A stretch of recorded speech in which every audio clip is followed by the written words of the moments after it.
Hello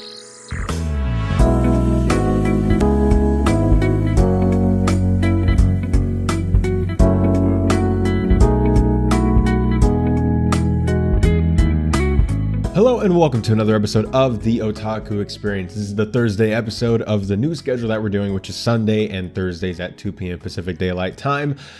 I'm once again your host, Israel King. This is the anime non-news show where we talk about the current goings-on in the anime and manga industry with our very uneducated opinions. Big week, no intro required. We're going to hop right in to the main topic this week, which is Netflix. One Piece is out. One Piece is out. I watched the first episode and a little bit of the second.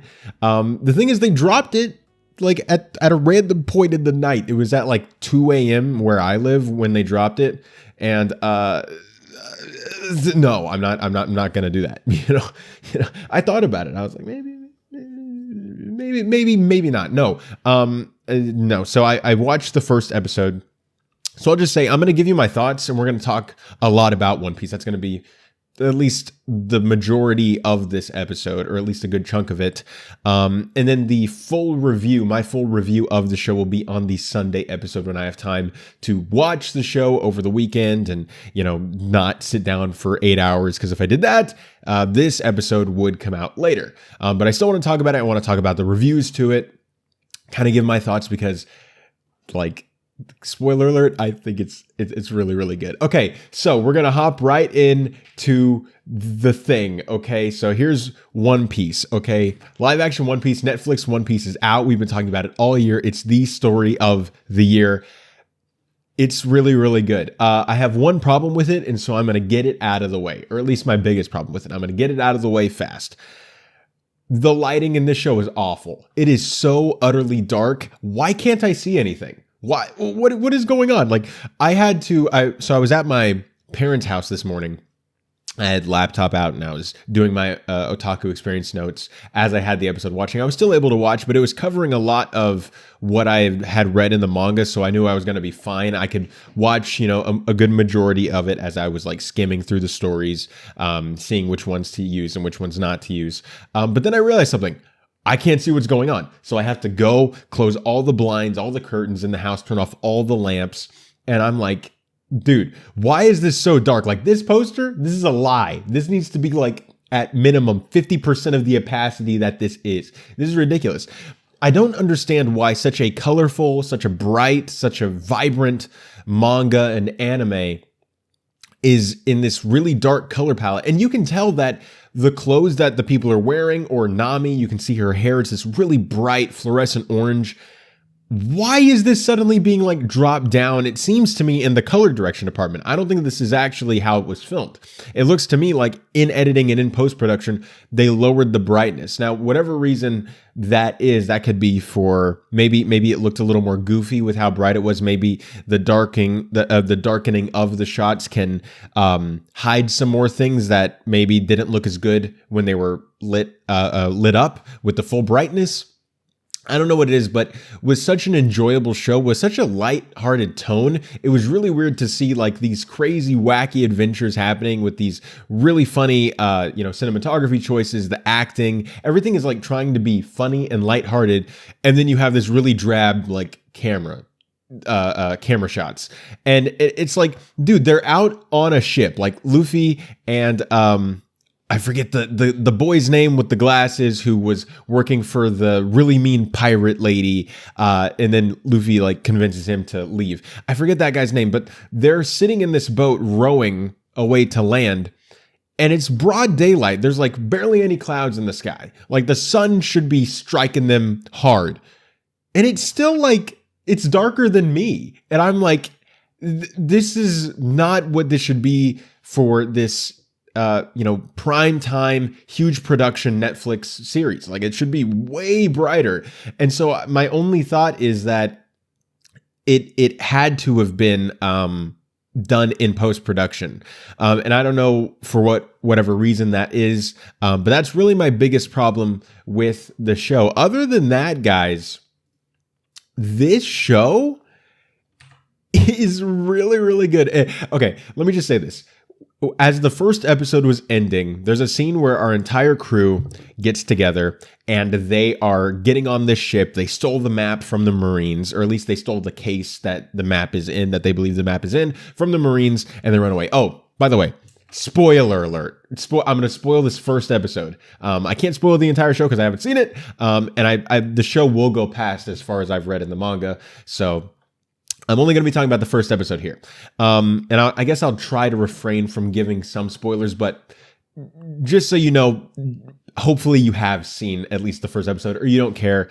It's fine. Okay, so they're on this ship. They're going away from the Marines, or they're trying to open this map that's in this safe. Nami's working on it. She's like using her ear to listen to like the lock as she picks it and everything like that. And they're on this ship and it's going away, and it's really this triumphant music, and they're going, and the first episode's like over an hour, and they're sailing away, and I'm sitting there and I almost started crying. Not because of how good the show was, and the show is really, really good. The show wasn't like good enough for me to be like super emotional about it.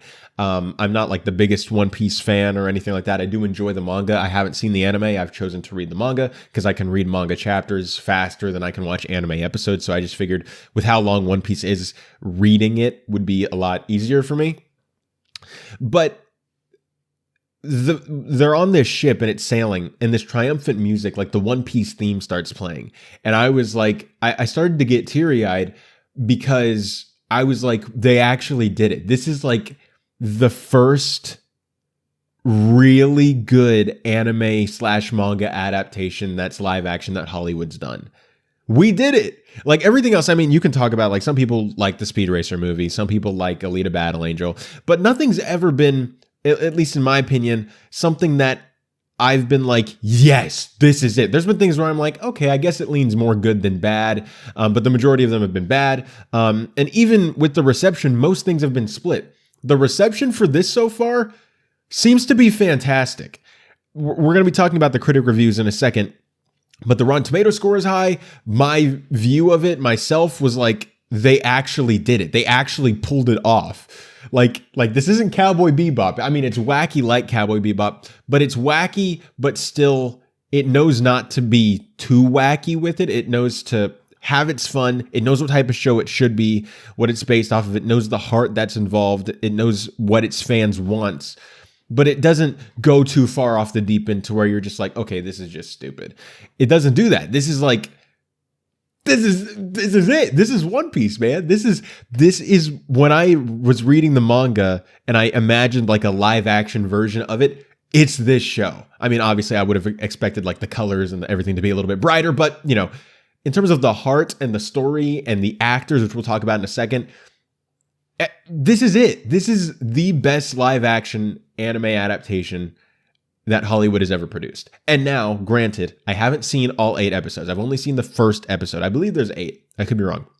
I believe there's 8. I've only seen the first episode.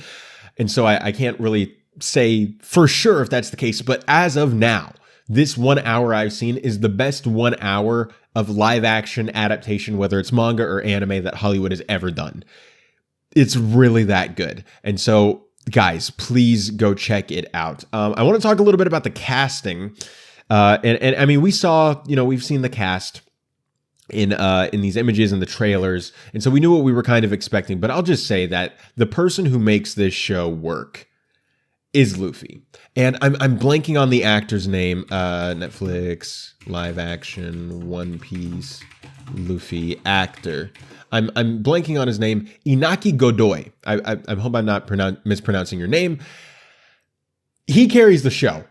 This is his show. And I get it. You know, it's like, oh, well, Israel, he's the lead. Of course it's going to be his show. Of course he's going to carry it. No. What I mean is, he's the heart. Like, this is inspired casting. This is perfect. I don't know how he's doing this, because I'm thinking of like so many actors who wouldn't be able to pull this off. He's pulling off like this really like, all the best fighters say their catchphrase or whatever the line is. You know, he's saying it in this voice, and he's like has these really over the top facial expressions. And when he screams like gum gum and like stretches his arm, it's so corny and it's so crazy that it shouldn't work.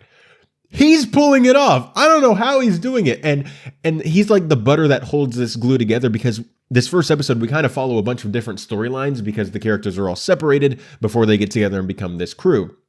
And so we follow it from Luffy's, I guess, perspective mainly, as he kind of recruits these different storylines together, and they all tie together to become this giant crew that they're eventually going to build up to. And by the end of the first episode, the entire crew's not there, but you trust that it's going to be done right going forward because of how it's executed in this episode. And that in large part, yes, the script is good, but that in large part is due to the fact that this kid is nailing it. I shouldn't have said kid. This guy's probably older than me. How old is Inaki? Anyway, how old is this guy? This guy's probably older than... Oh, he's 20. Okay, so never mind. He's a year younger. All right, so he is a kid. Yeah, child. More successful than me. But, like... There was this fun video that released, I think it was last week or the week before, where they released this behind the scenes video of this guy, Inaki, going to meet Eiichiro Oda, the author of One Piece. And we don't see his face because we don't really know what he looks like. They don't want to reveal an official image of him, which is his right. That's fine. But he got to meet Oda, and it's a really heart-filled video. If you ever want to just, feel happy about something, go watch that. And so when I saw that video, I was kind of like, yeah, maybe this is it. And then watching the show, it's like, this is it. He is fantastic casting. I want to see like a behind the scenes, or at least like hear someone in an interview talk about the behind the scenes process. How involved was Oda in the casting of this? Because it feels so natural that this is like the live action Luffy. And I haven't seen the anime, so I can't really compare his portrayal of Luffy to that actor or how the anime goes about Luffy. So I can only compare him to the manga. And I will say that this is Luffy, at least in my opinion. Then we have the other characters in the show, and I'll be honest, I don't really know their names other than like Luffy and Nami. But so I guess we'll talk about Nami next. So this is Nami. Nami was great. She is a little more, and everyone in this show is playing over the top, but everyone else, I would say, is a bit more serious than Inaki is as Luffy, which is totally fine because he's kind of on cloud nine, and he's like so optimistic, and he's so happy, and he's so joyful that I kind of get it and I understand it. And so she's playing Nami, and she's also great. She's able to hold her own in these action sequences. She's able to pull off playing as this more tough female character who can pretend because of the time that this show takes place in. I mean, it's a fictional world, so it's not our world, but you can tell like what time it is that it's kind of riffing off of from our world. And so society's kind of like that.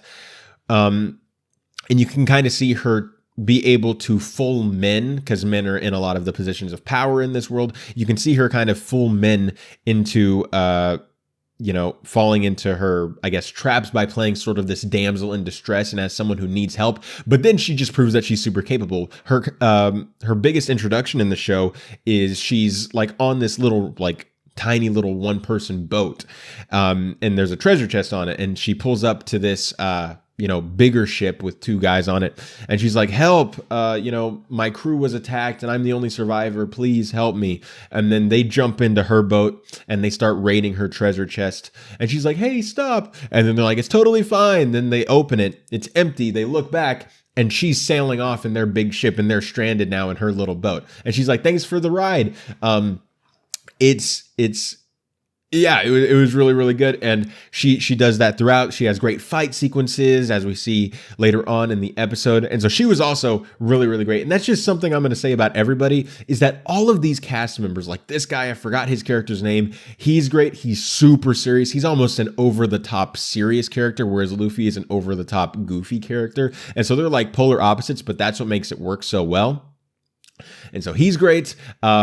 This guy, who was one of my favorite characters from the manga, as far as I got in the manga, who's like this pirate captain who really inspires Luffy to become a pirate himself.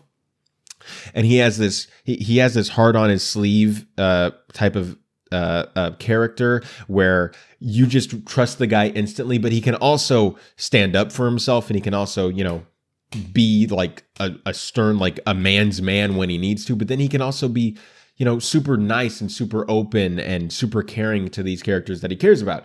And it's all just so perfect. It's just great. This is it. This is what we needed. This is what we wanted from One Piece. This is what we wanted. And that's kind of my overall thoughts, is just that this is what we wanted. You know, it's so like, it shouldn't work.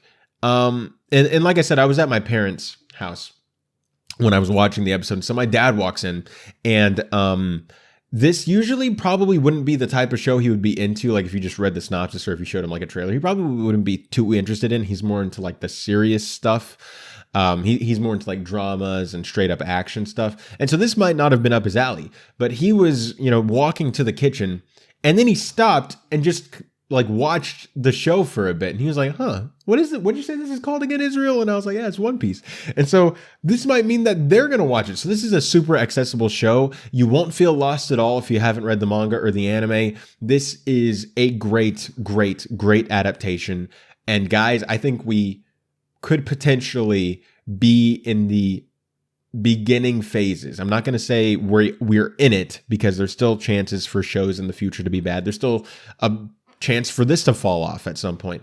But I will say that currently I think we are in the very beginning stages of good live action anime adaptations. That's all I'm going to say.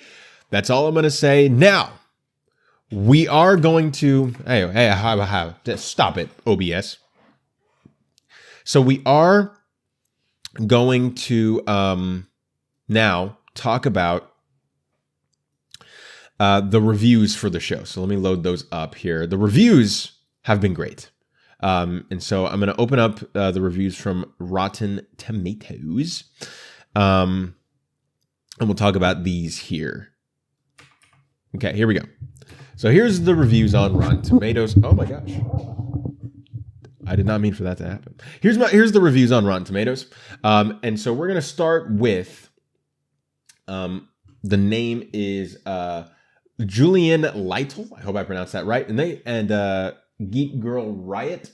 And they say, for what it's worth, the show is just damn good and a very successful adaptation. Completely agree. I'm legitimately surprised at how well they pulled it off, and the changes they made don't change the enjoyment of the story at all. This is exactly what I was saying. I need to stop hitting my mic. I'm going to move it forward a bit. There we go. Hopefully I won't hit it anymore. This is exactly what I'm saying. I'm sorry. I'm excited. That's why I keep hitting the mic. I'm excited. It's a good day. One Piece is good. We did it. We won. This is exactly what I've been saying.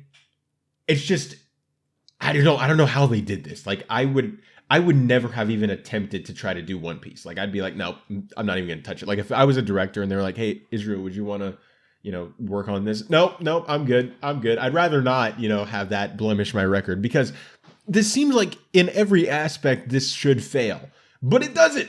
I don't know how.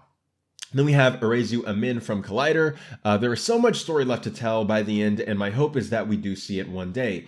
But with just these 8 episodes of One Piece, the cast and creatives pull off a fantastically pulpy, old-fashioned, and most importantly, satisfying adventure. So he's obviously talking about all 8 episodes. I haven't seen all 8, but from what I've seen in the first episode, I agree. I don't know how far this is going to go, because these episodes are longer length, and I assume that they're going to shorten the story a bit so that way they can fully tell the story of this in live action in like 5 seasons or something. And they don't have 1,000 episodes, so they might have to shorten it a bit. Then we have Tessa Smith from Mama's Geeky. Very over the top at times to remain true to its anime roots. A bit of a struggle for newcomers at first, but it ultimately settles in around episode 4. I disagree with that. Now, granted, I guess you could say I'm a semi-newcomer to this because I haven't seen the anime, but I have read the manga. I think that this is a bit goofy, but I think it will work because I mean, it's an anecdotal example, but my dad, like I was saying, my dad would not be into this type of show, you'd think, like on paper. Like, knowing my dad, this is not the type of thing he's into. He still stopped and watched it for like a minute or two and was like, what's the show called again? And I was like, it's One Piece. And he's like, oh, that's cool. Watch it for another 30 seconds. And then he went on what he was doing. That might mean he's interested and he'll watch it later. I mean, I could see like for a few newcomers, maybe it could be a bit of a struggle just because of how out there it is and how weird it is. But I don't know. That really bodes well for me. But maybe I'm wrong. Then we have more reviews here from Megan Peters at comicbook.com. Just like superhero films before them, live-action anime has had a rough go in Hollywood, but every streak must end. Netflix's One Piece marks a definite turn in that sour reputation. Netflix's One Piece is a worthy telling of the Pirate King's tale. This is what I would say. This is it, guys. We might be in the thing. We might be here. We may have done it. This might be it. We might be in that phase of good anime adaptations. But I don't want to get too excited. Because I don't want to get disappointed if it's not that. You know what I mean? Then we have Brian Truitt from USA Today, an energetic cross between Pirates of the Caribbean and Scott Pilgrim with a dash of Doctor Who style camp, a big-hearted swashbuckling answer to Stranger Things. That is a perfect way to say it. Pirates of the Caribbean, Scott Pilgrim with a dash of Doctor Who. That is a perfect mixture, and I would say spot on with that. We got some more here from Barry Levitt. The spirit of the manga feels very much alive in Netflix's live-action adaptation of One Piece. Perry Nemroff, what's up, Perry, said, Inaki Godoy is a pitch-perfect lead for this wildly charming adventure that's bursting at the seams with heart and positivity. Completely agree. We've talked about Inaki. He's fantastic. Pushed play on episode 1 and couldn't stop. A favorite new show of 2023. This is really good. I hope to see this get some different nominations, whether that's in the visual aspects or... I don't know. Because I feel like a lot of actors wouldn't be able to pull off what Inaki's doing with Luffy. And so I would hope that some people would recognize that rather than just being like, oh, well, it's a silly performance. Anyone could do that. No, this is a super demanding, hard performance that I don't think many actors could pull off the way he's doing. So I hope that he gets some credibility there as well, some respect there. Alan Seppenwall says, the deeper we get into the season, the more we learn about each member of the crew, the more One Piece drags. So that's the first negative review we're seeing. I obviously can't speak to this, but I would hope not. I wonder if he's saying that the show gets so distracted in every single member of the crew that it kind of loses focus and then you get bored. I hope that's not the case. I hope that I don't find it that way. I hope that it stays as fast-paced and as energetic as this first episode was, because this first episode felt very focused to me. Joshua Rivera says, there is real treasure to be found here, a genuine celebration of Eiichiro Oda's work just under the surface of these 8 episodes. Maybe we'd see it if the show came from anywhere else. Okay, so he's saying that it kind of got bogged down, I guess, in the Netflix production side of things, and Oda's, I guess, campiness can't really go out. But I would think that it probably wouldn't ever be the exact same way because it is live action. They have to ground it a bit more. And I think that what they've done is struck the perfect balance where it's not too serious. It's not too grounded. It's still very wacky, very serious, very cartoony, but it's still done in a really good way. And I think that they did it perfectly. Jonathan Wilson says, One Piece sets new gold standard for live-action adaptations of beloved anime classics. I'm saying it, bro. Is this what the narrative's going to be? Is everybody going to agree with this? Are we here? Oh, man. Oh, I'm so excited. Elijah Gonzalez says, there are undoubtedly trade-offs, and it takes time to adjust to its visuals, but this Netflix adaptation successfully conveys the series' sense of heart. Yeah, perfectly said. I agree. We got a few more here. Coming from Kenneth Seward, an entertaining adaptation that's hindered by a desire to recreate every major event found in its source material. Okay, I can see what he's saying there, where he still overall enjoyed it, but he thinks that the show, in an attempt to cover everything that the manga and the anime covers, finds itself getting, I guess, lost in the sauce, if you will. Kaylee Donaldson says, given everything stacked against it, it's pretty impressive how much Netflix's version fits into such a short season. And it'll be a relief for novices and diehard fans alike that the end result is an enjoyable summer binge watch. Allison Herman, if the best result one can hope for is an approximation of the original close or far, what does this version of One Piece provide that the original can't? Oh, so I guess Allison's saying that the original is this plus more, and by the original I'm guessing that they mean the anime is the original plus more, and so I guess it's kind of like, well, this is a pointless adaptation because it's just it can't do as much as the anime, which I guess I could see that criticism, but I think we should still just judge it on the fact of whether it itself is good or not. And then I guess we'll do some final ones here. We'll go to the end. I had all of them pulled up, but there's a lot here. So I guess we'll just go to these last ones next. James Marsh, One Piece succeeds in evoking the exact same sense of wide-eyed boyish escapism that propelled Oda's manga around the world. And Kate Sanchez, who will be our last one here. One Piece is a success that thrives because of its main cast and the fact that it's been carefully crafted to bring a beloved story to life instead of just creating a series for the sake of it. Dude, Freaking nailed it. Freaking nailed it, dude. Dude, I simply don't understand how this happened. I didn't think we could do it. Let's go. I thought I would be like an adult, like a grown man, grizzled by the age of 50 and still be like, we never got a good one. But they did it. I don't know how they did it. If you guys haven't seen One Piece, or if you were like a little nervous or trepidatious going into it, please give it a shot, because hopefully those reviews and my thoughts on it bode well that this is a very faithful, very successful adaptation of the original manga. I don't think that this is going to be an adaptation of the anime, and so I hope that a lot of people aren't hoping for that, because based on the reviews, it seems like they're kind of going off the manga. So the anime's an adaptation of the manga, and the live action show's an adaptation of the manga, and the adaptation is not a live action adaptation of the series, if that makes sense, which I think maybe some people thought it would be. But if everything like that sounds good to you, I recommend checking it out. You won't be lost if you haven't read the manga or seen the anime. It's a really, really good adaptation. Remember, guys, my full thoughts will be out on Sunday. We'll talk about it on the Sunday episode of the Otaku Experience, and I'll be able to review the entire series. I look forward to doing that. And yeah, dude, I can't believe it's here, number one. And number two, I can't believe it's good. But that being said, guys, we're going to hop right in to the next story, which is the special 4 episodes for the Naruto 20th anniversary have been delayed. So if you guys remember earlier throughout this year, and we've been talking about it ever since then with updates that have come out, the Naruto anime is actually coming back. Boruto went on a break, it went on a hiatus, and part 2 of Boruto, I believe, is going to be coming back next year. And we were going to get, for the 20th anniversary of Naruto, we were going to get 4 brand new episodes of Naruto for the 20th anniversary. They've actually been delayed to raise its quality, is the quote. I'm going to read this quote to you from the Naruto official website.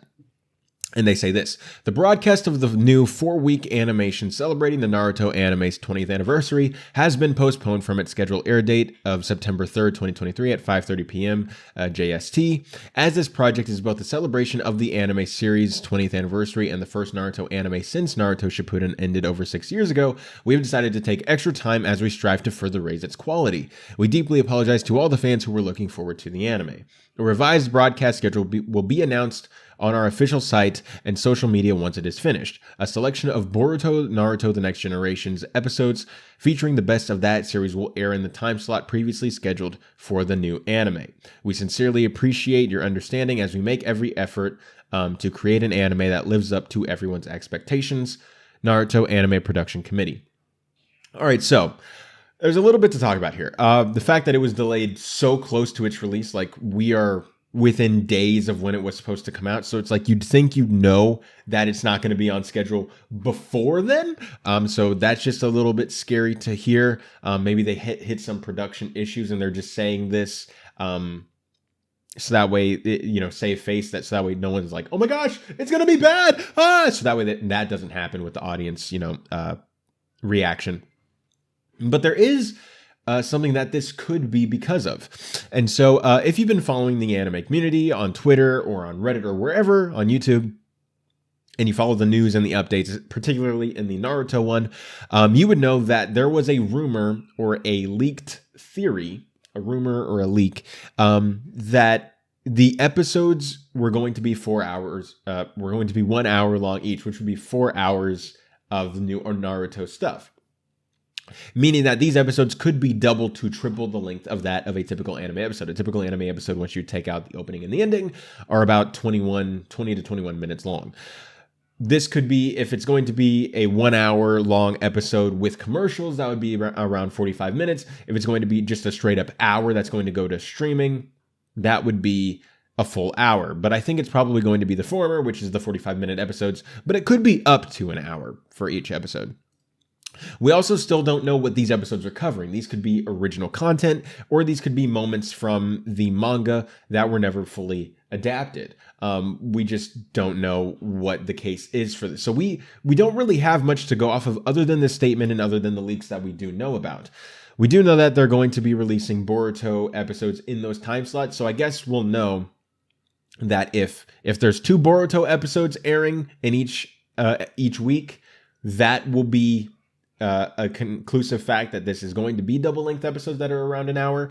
And if they're not, if they're normal 20-minute episodes, then it's probably going to be 20-minute episodes for this as well. My theory, and I don't want this to be like fear mongering or anything like that. I don't want this to be like a doom, we're doomed. But my theory is that because of how close they were to production, I feel like if they were going to raise its quality, they would have known at least a week ago, and they would have given us that thing a week ago. They would have known before that if it was going to be on time.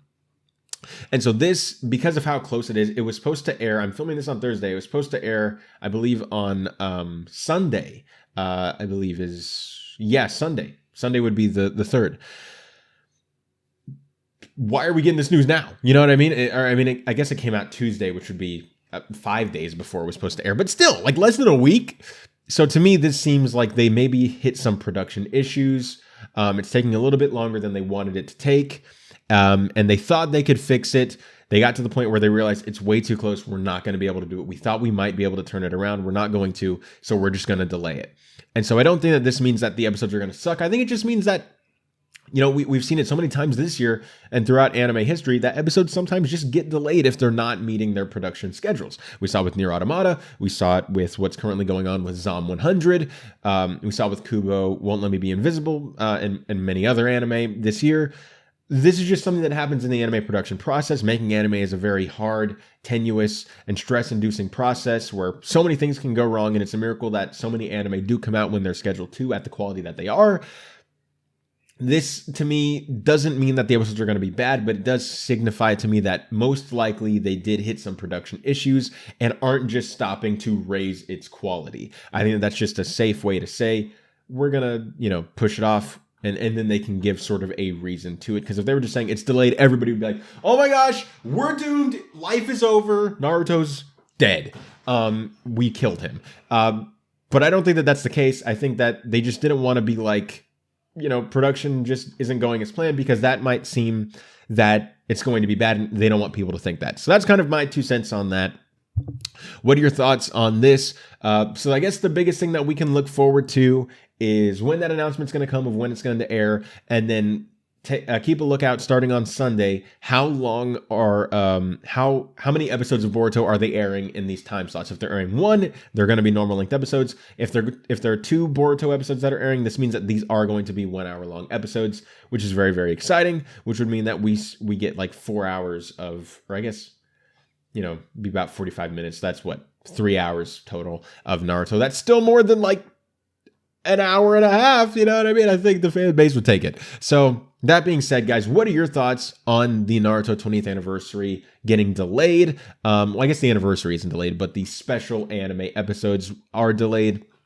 What are your 2 cents on this? Do you agree with me that this is probably because of just production scheduling, or, just things going wrong in production, because things go wrong in production all the time? And they just had to delay it. They thought they could handle it before the episodes aired, but they realized that they weren't going to. Or do you think that it is what they say that it is, to raise its quality, whatever the heck that means? But anyways, guys, give me your 2 cents on that. We're going to move right into the next topic, which is we got some box office updates for The Boy and the Heron and the first Slam Dunk. So starting with The Boy and the Heron, The Boy and the Heron has now hit $50.6 million in terms of US dollars, or 7.4 billion yen as of the end of its 7th weekend. So this is really, really good for this, considering the fact that they didn't market it in Japan. The fact that it's still doing this much is really, really good. And I'm sure we'll get into the marketing debacle here as well. The film has also had amazing holds, and this isn't unusual for anime films in Japan. Anime films usually drop very, very little amounts each week, and the same is true for The Boy and the Heron. And so this is about, on average, how it would perform. If it was any other movie, it's having decent between 20% and low 30s drops every week, which is really, really good. It's a really strong hold, and so it's still making a good amount of money. The film does continue to pace under the first Slam Dunk after the 4th weekend. If you guys remember, we talked about this a few weeks ago, that weekends 1 through 3, The Boy and the Heron was outpacing the first Slam Dunk, and then suddenly at the 4th weekend, the first Slam Dunk was pacing more, and every weekend after that, it's still pacing more than The Boy and the Heron. At this point, by the end of the first Slam Dunk's seventh weekend, it has made about 14 million more than this, so around 64 million, closer to 65. Whereas the Boy and the Heron is only at 50.6. Comparing it to Suzume, which we've also been doing, it's been behind Suzume just about the entirety of its run. I think it had maybe a bigger opening, but other than that, I think it's been behind for the most part, Suzume. Suzume, at this point in its seventh week, was 25 million ahead, almost at $76 million in its seventh weekend. And so this is, I would say it's a decent run for a movie with no marketing. If it had marketing, like the first Slam Dunk had marketing, like Suzume killed it with its marketing, I think you're looking at something that rivals Suzume, if not surpasses it, because of Ghibli, because of the book it's based off of, because of Hayao Miyazaki. I still think that this is such a buffoonery decision by Ghibli to not market it. But, I mean, they're still doing fine. We talked about last week how this is the most expensive Japanese movie ever made, according to one of the producers, or I guess the producer at Ghibli before he stepped down, Toshio Suzuki. He talked about how it's the most expensive Japanese film ever made, he believes, which means that this still has a ways to go before it even breaks even or makes a profit. And so we really need this to do better. Hopefully it does good in other markets where it seems like they are going to market the movie.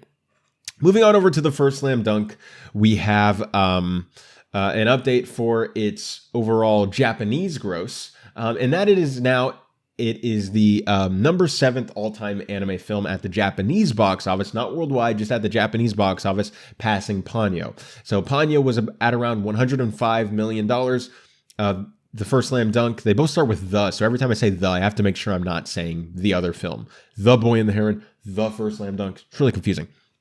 So the first Slam Dunk has now made $106 million and seems like it's still probably going to keep going. I assume that maybe it'll probably hit around 107, 108 and stop there.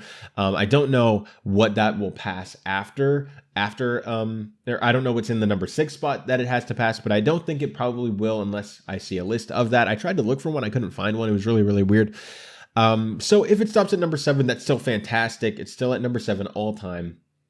That's a really, really good thing. The first Slam Dunk has just proven to be a box office juggernaut, which is really, really fantastic. I'm so sad I never got the chance to see it. The film also sits at number 5 on the all-time Japanese films at the worldwide box office list with 263 million, above things like One Piece, Red, other things like that, alongside different, Your Name, Spirited Away, Demon Slayer, things like that. And so both of these films, I would say, are doing good. I think that The Boy and the Heron could do a lot better, and I think that the first Slam Dunk has done better than anyone ever anticipated. And so that's kind of the tale of two films where both are doing fine. One's doing great, whereas the other one leaves a little bit to be desired. But for the fact that it had no marketing, I guess that's fine. Y'all are tired of me talking about the fact that there's no marketing, so I'm not even going to entertain it. I'll just mention that that's why it's not doing better, without yelling at Ghibli about it. But that being said, guys, we're going to hop on over to the next story. What are your thoughts on this? And we're going to talk about the next thing, which is, so I believe it was on Sunday's episode, or it might have been even the time before that we talked about Jujutsu Kaisen Shibuya Incident getting its own trailer. And it was a really cool trailer.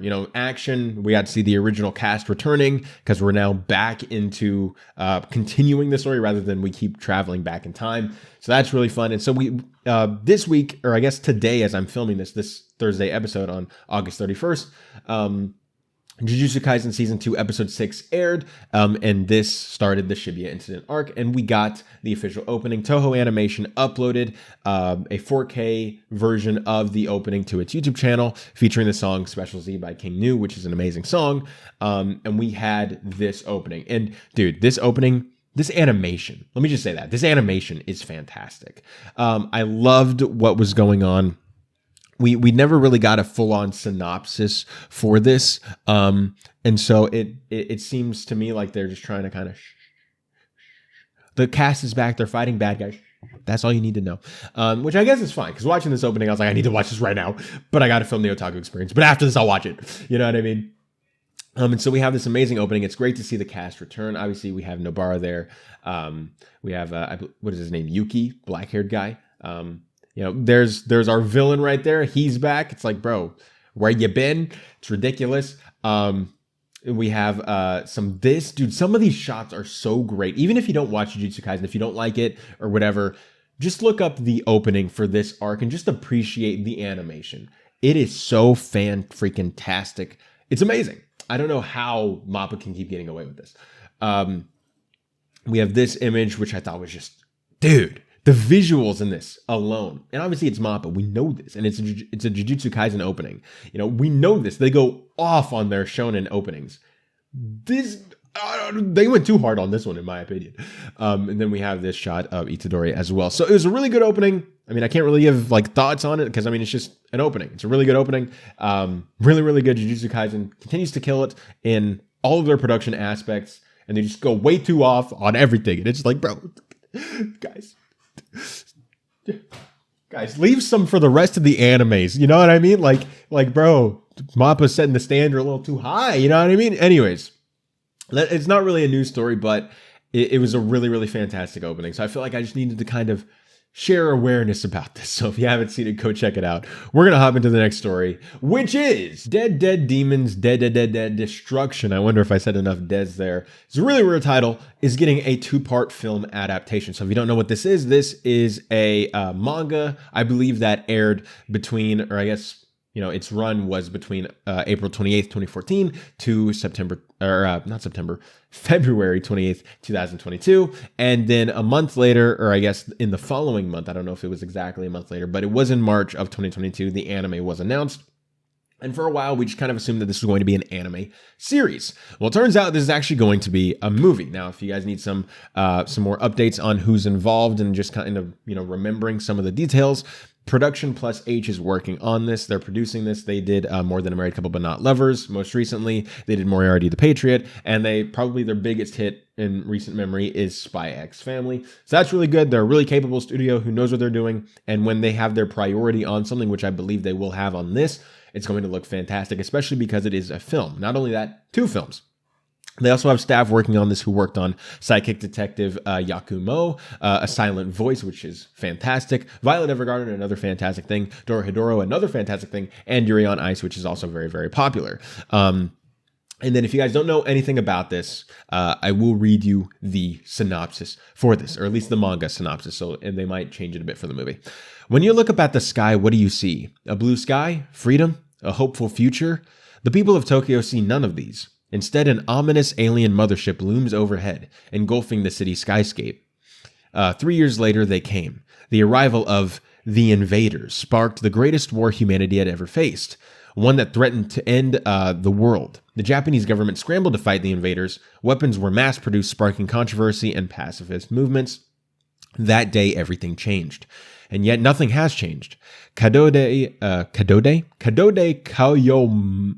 Koyama, I almost said Kayomama. Anyways, Koyama and Aren Nakagawa live their final days like they always have, going to school, playing with friends, and doing what any carefree high school girls would do. As they grow up, they come to learn what it truly means to be an adult in a world where adults seem to be demons who only deceive and destroy. They come to learn that the real threat of humanity is not the invaders, but humanity itself. Dude, right up my alley. This is that introspective, like, humanity's the freaking problem. It's so true, man. But yeah, no, it sounds fantastic. The manga is super duper popular, really well received, really well regarded. It seems like the people who are involved are also going to put that love and care into this as well. So I am super excited for this. They don't say when this is coming out. I assume this is probably going to be a 2024 movie in Japan, which, depending on how late that movie comes out in Japan, that would be a 2025 release for us. And it's a 2-parter, so I assume that they might release them in the same year. Japan really likes to do that, which means that we might get them back-to-back as well, you know, whether that's a year apart or 6 months apart or however far apart between movies. But nonetheless, I'm super excited for this. I'm deciding whether or not I should just read the manga or wait to see the movie in theaters. But it sounds fantastic. It sounds super thought-provoking.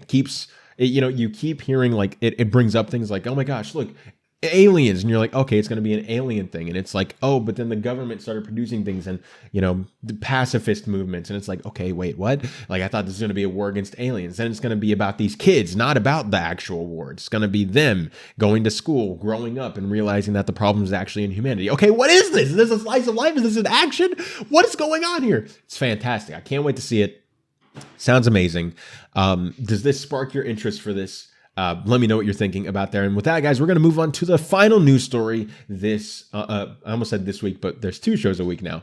We're going to move on to the final story of this episode, which is we have a final trailer for Frieren Beyond Journey's End. If you guys don't know what this is basically my most anticipated anime for the rest of the year, other than, things like Girlfriend, or, the obvious stuff. But out of the stuff that I'm not familiar with, this is it. Out of the stuff I haven't read or, don't know anything about if there's not been a previous season, it's this. It's Frieren. That's it.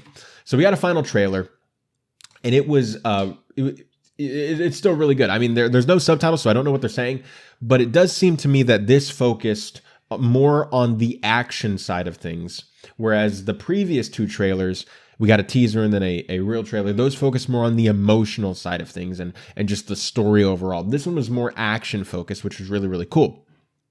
We got to hear the different openings, the opening and the ending. The opening being Anytime, Anywhere by Millet, and the ending being Yusha by Yasobi, who is obviously coming off of a killer theme in Oshinoko. And so we got some really cool shots of action. It just shows how high this production is.